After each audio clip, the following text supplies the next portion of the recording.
Hello, beautiful people.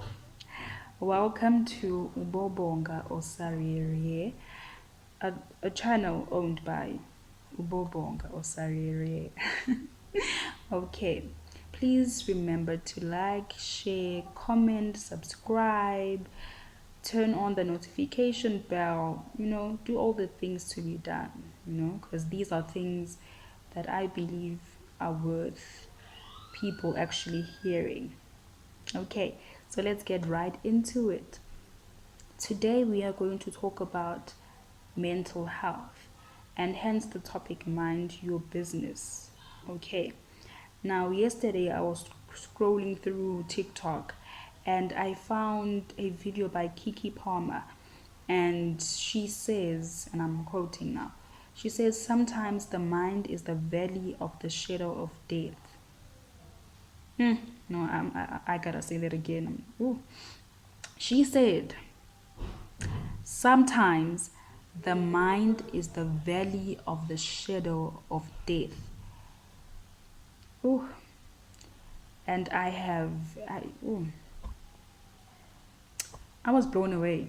I was just utterly blown away. I'm like, damn. So that inspired me to make this video, and I want to talk about three components: the valley, the shadow, and death, and I want to relate this to mental health, because in this day and age mental health is a real problem, like we are, statistically speaking, the most depressed generation that has ever existed in the history of humankind. So that is very worrying, actually. So yeah, let's talk about this. So number one is the valley, and I got a beautiful revelation in the early hours of this morning. So the valley refers to a trough, you know, the the lowest point, in a wave, the lowest point is a trough. And when you check the shape of a valley, it's, you know, the valley is there. I hope you get the image I'm trying to point out. In between two mountains, there is the valley, right? And in the valley, that is where you experience darkness.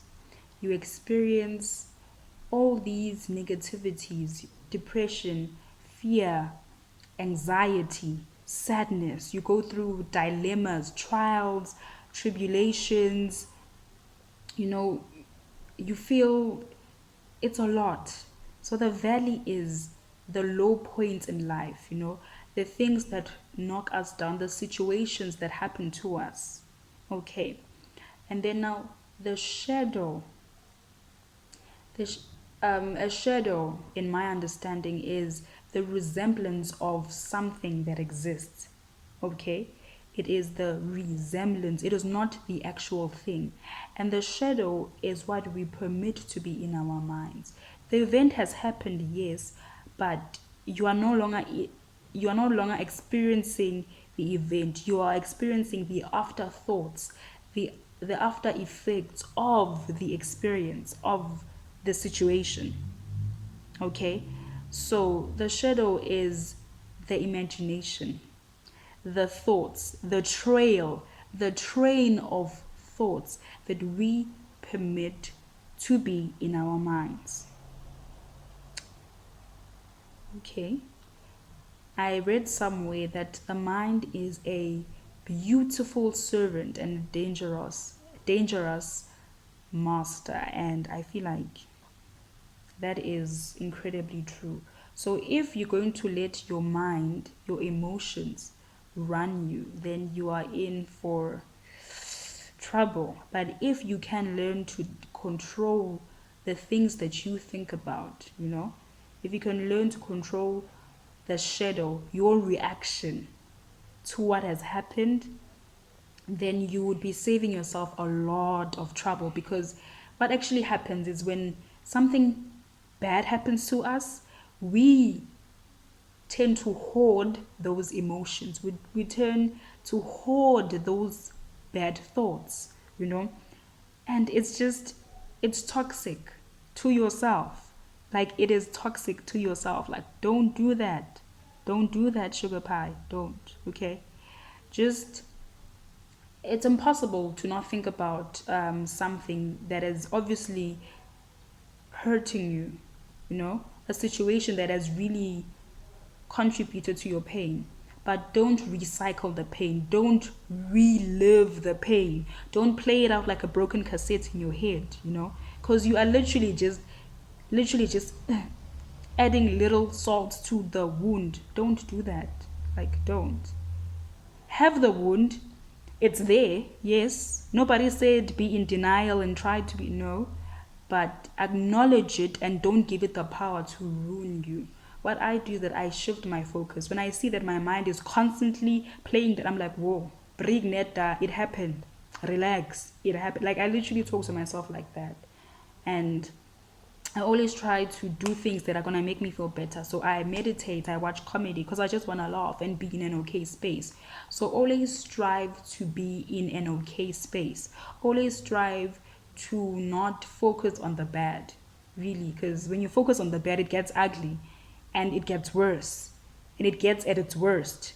And that's how we let anxiety and depression seep in, by constantly reliving our pains, And no, nah, no, don't do that, okay?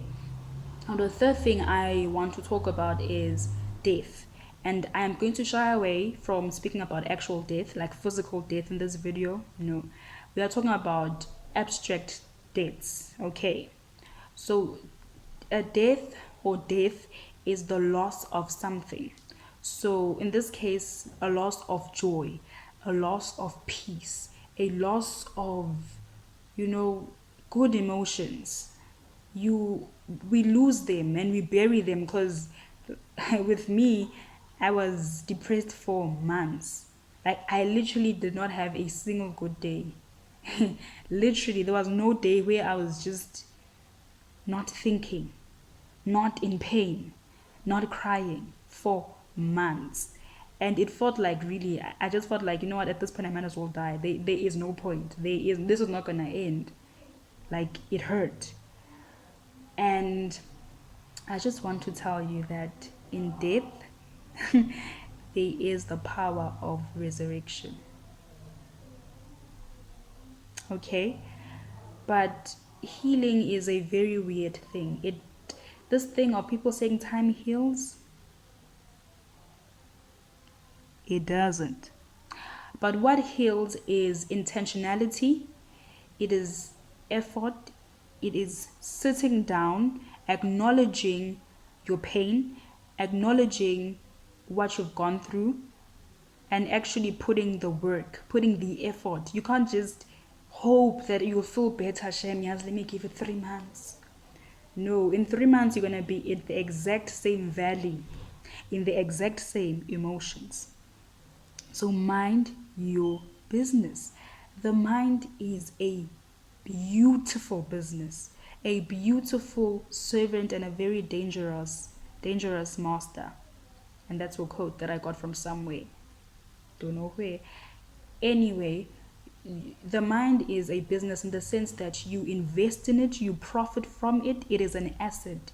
It can be your greatest asset or your greatest liability. So be very careful of the things that you permit to invade your mind. And I'm saying invade because they come without permission, Shem. That thought, it does not need you to say yes, sir. It comes. And if you let it, it's going to dwell there for quite some time and leave you really going at the bottom of the valley, getting lower and lower in what might be a bottomless pit.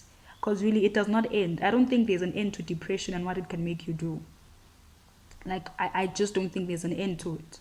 Because everything has an extreme end, in the same sense that euphoria is an extreme, beautiful state, is the same way that depression is just an extreme on the other end. And these two are just very distant and they have no end. So my message to you today is mind your business. Be mindful of the situations you find yourself in. and more importantly, actually, be mindful of the way in which you react. Yes, you can every now and again fall short and be like, yo, I'm so depressed, I'm so tired, why me? Blah, blah, blah. But I just want to tell you to remember to pick yourself up. Pick yourself up, talk to God. Yo, talk to God. Ooh, yeah, and that is like my diary. God is my diary. Like every thought I have, I'm like, Lord, do you remember? Like I literally talk to him like I'm talking to my best friend. So, and it works for me. So I hope that this video has blessed you and you've maybe learned maybe just one thing, that's good enough. And spread the word, spread the love. I love you guys so much. Happy New Year and mwah, mwah, mwah, mwah. Okay. Love you.